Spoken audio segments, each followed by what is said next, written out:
मोदीजी विधानसभेला शंठन बाजूला ठेवून समोरासमोर या। उद्धव ठाकरेंचा पंतप्रधान नरेंद्र मोदींना आव्हान, तर पुन्हा येऊ म्हणणाऱ्यांचे 12 वाजवले, नाव न घेता फडणवीसांवर टीका।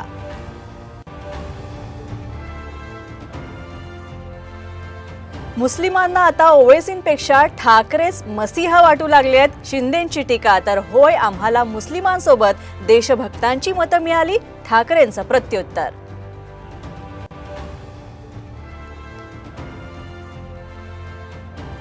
मोदी आपल्या मतदारसंघात फिरले आणि त्यामुळेच आपल्याला फायदा झाला। काटेवाडीतल्या सभेतून शरद पवारांची पंतप्रधान मोदींना कोपरखळी।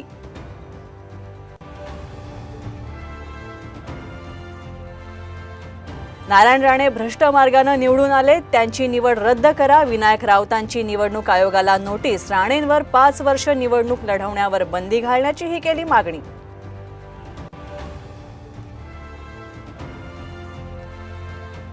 जरांगे पाटलांकडून विधानसभेची तयारी। 127 मतदारसंघांची चाचपणी पूर्ण। 6 जुलैपासून करणार मराठवाड्याचा दौरा। तर जरांगेंची ही नियोजित खेळी, लक्ष्मण हाकेंचा आरोप।